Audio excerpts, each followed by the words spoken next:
This is huge for the Rams as we're going to see the rookie debut for the Rams' first overall pick in this year's draft. We're going to watch him play in the preseason game versus the Cleveland Browns. We're also going to talk about what Matthew Stafford said today in practice, all on today's episode of the Rams Digest. I'm your host, Joshua Giron. Remember, if you guys are not subscribed to the channel, do me a favor, press that subscribe button now, as roughly 64.5% of you guys are watching the videos, but you're still not pressing that subscribe button. We're seeing the number grow slowly, but if you are watching the videos, you might as well press that subscribe button so you don't miss any daily Rams content here at the Rams Digest. Apologize for a little bit of a later video today. Had a bit of a long day at work, but we're here, we're back, we're ready to discuss what's going on with the Rams. First things first, I know we're kind of tired of this stuff already, but the positive note here about Matthew Stafford, about the Rams quarterback, is he seems to be in good spirits about the entire situation, poking some fun at the media, and hey, that includes people like us here at the Rams Digest, poking some fun at us. And we'll talk about what the joke he made in a second. But Matthew Stafford cracked the perfect joke to open up his first press conference since June. You can kind of see it there already. He says, "You guys all want to talk about this paper cut I got last night, opening some mail, question mark." This comes to us from Cameron DeSilva of the Rams Wire. And, you know, poking some valid fun here at the media. Again, people like us here at the Rams Digest really kind of emphasizing everything about Matthew Stafford his last couple weeks, kind of talking about how concerning it was that he wasn't at practice, concerning that he was taking an epidural for his back, concerning that he hadn't taken a snap yet and it was already the middle of August, right? Those things were, I think, valid concerns. And I think if you ask Matthew Stafford if the concerns are valid, I think he would agree they're valid. But hey, perfect little joke here. You guys want to talk about this paper cut I got last night opening some mail. You see him actually looking at his finger. He's showing the media guys there, the media team there, I should say, the people there. He's showing them his paper cut. And actually, funny, one of the first questions the reporter asked him was, "How is his finger doing? Is he doing okay?" So they actually ended up asking him about his finger, which, by the way, seems to be fine. So overall, it is a funny kind of thing to poke fun at. Again, the concern was very heightened around Matthew Stafford, and we're kind of wanting to see where he was at. He's joking about it, saying, "Oh, you guys want to care about everything, right, about me." But I think he also understands the gravity of the situation. He is the starting quarterback. He is the Hall of Fame guy. He is the guy that's going to take the Rams over the hump if they can get that opportunity to get to that point this season, get to a potential Super Bowl appearance. He is the guy who's going to lead you there, and so of course he understands it is important for him to be out there, for him to be playing. 37-year-old Los Angeles Rams starting quarterback took part in practice sessions throughout this week. On Thursday, he said he's doing everything under the sun, it feels like, to be ready for the upcoming season when the Rams kick off on September 7th against the Texans. Doing everything we can to try to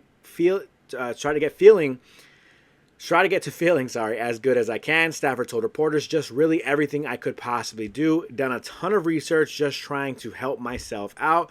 Good thing is I feel pretty good the last couple of days out there practicing. Was able to do a little bit more than I thought I was going to be able to do on the first day, and then just been trying to stack days, and that's kind of the key here, right? We want to see him stack days. We want those days to continue to stack. We want Stafford to be back to back to back practices, back to back to back games, back to back to back padded practices, right? We want to see him play in not a preseason game, but be ready to play when it comes down to week 1 versus the Texans. I mean, ultimately, the biggest concern I think now moving forward is, okay, he seems to be doing okay. He seems to be good in practice. I'm not really going to be too concerned about him practicing the rest of the preseason, which is just really this Cleveland Browns game. They have a week of practices probably before the season starts. But what I'm more concerned about now, that the focus is now going to shift to, okay, what is it going to look like? Is he going to play week 1? Is he ready to go already for week 1? And if you do feel he's ready to go, is he ready to take the hits? I mean, that's kind of the bigger concern as well. This offensive line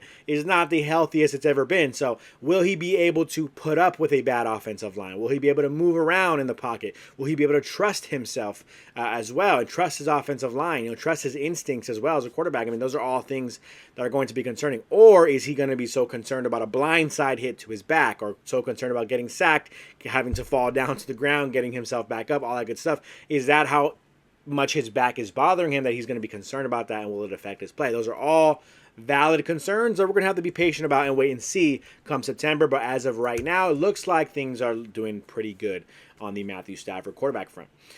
Moving on from that, rookie debut. It looks like, apologize if I'm lagging by the way, but it looks like the Rams rookie first overall pick, I should say, in this year's draft class, the second round pick, Terrence Ferguson at tight end, is going to make his rookie debut, if you will, in the NFL. He's going to make a preseason debut here, so very interesting to kind of go out and see that. Definitely a guy we all have our eye on. We're definitely keeping an eye on Terrence Ferguson and what he's going to do for this team, especially when we're talking about, if Tyler Higbee's going to be healthy, what else is around that tight end room? Can you use two tight end personnel? Is this going to be a very solid run offense, but also can it continue to be a good passing offense? Can Devontae Adams, Puka Nacua kind of work, what's the word? Help each other out. There's a specific word I'm trying to figure out here that it's like losing. I'm losing it right now. But can they kind of, coexist, and can they kind of bring that balance to the offense to where it's, both guys are going to be a problem on the offense side of the football, and then also the run game is going to be there. Can the tight ends now, Tyler Higbee and hopefully Terrence Ferguson, make some noise in the offensive passing game and make this team very, very difficult to defend? That is the hope and dream for this team, to be so dynamic on offense that you're very tough to guard, because defensively we know this team can be solid. They can get to the quarterback. They can, get to the quarterback so fast that maybe you're not too concerned about what the cornerbacks are doing, right?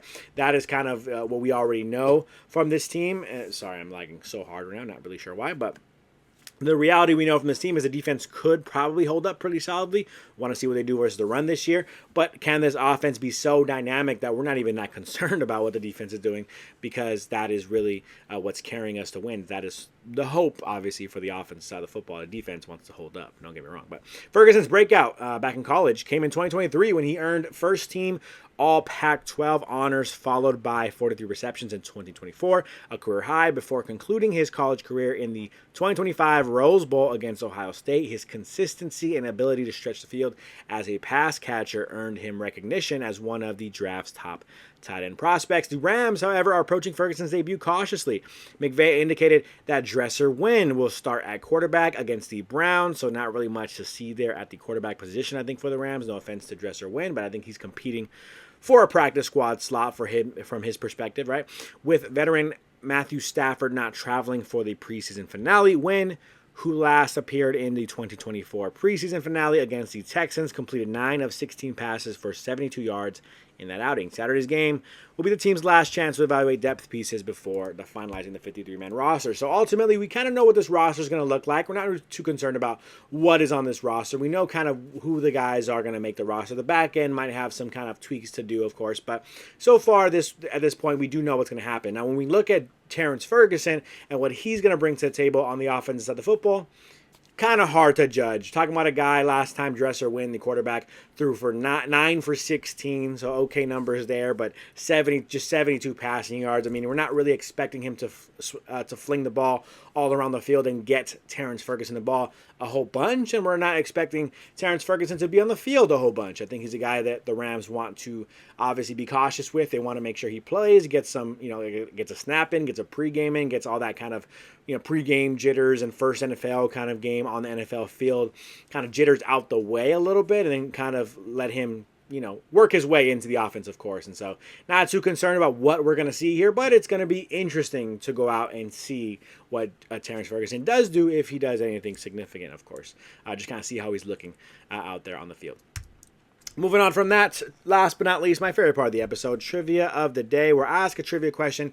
You give your trivia guesses down below in the comment section, whether you're right or whether you're wrong. We give you a shout out on the next episode that I'm on here at the Rams Digest. For those who missed last episode's Trivia of the Day, this was a question we asked to everyone. We said, what team drafted John Elway before he refused to play for them? Was it A, the Baltimore Colts? Was it B, the Denver Broncos? Was it C, the Miami Dolphins? Or was it D, the San Diego Chargers? Again, what team drafted John Elway before he refused to play for them? Is it A, the Baltimore Colts, B, the Denver Broncos, C, the Miami Dolphins, or D, the San Diego Chargers? A lot of you guys played along with the Trivia of the Day last episode. Here were the trivia guesses from the last episode's trivia.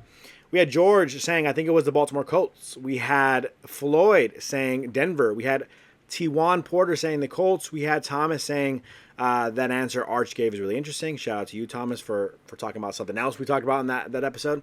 And I'll say the Baltimore Colts. The Roger Will says he refused to play for the Colts. He's a punk like Eli. Just play. Yeah, I didn't like when Eli did that back in the day as well. And then Roy Robb says, like your show, the trivia answer is the Baltimore Colts. So, appreciate all of you guys for playing along. Appreciate you, by the way. Was it Roy Robb? Yeah, let me make sure I see that better. Roy Robb, appreciate you for saying you like the show. I appreciate all of you guys for playing along with the trivia of the day. The correct answer for this trivia of the day of which team drafted John Elway before he refused to play for them. The correct answer for that trivia of the day was A, the Baltimore Colts. So special shout out to everybody who played, but special shout out to George. We had a special shout out to, I can't read these right now. No, I get my glasses. Shout out to George. Shout out to T1. Shout out to Thomas, it looks like. Shout out to the Roger Will. And shout out to Roy Robb, all for getting it correct. Again, shout out to everybody for playing along, whether you get it right or whether you got it wrong. But special shout out to the ones who got it correct. By the way, the Roger Will, I see you back in the comments. Appreciate you playing along.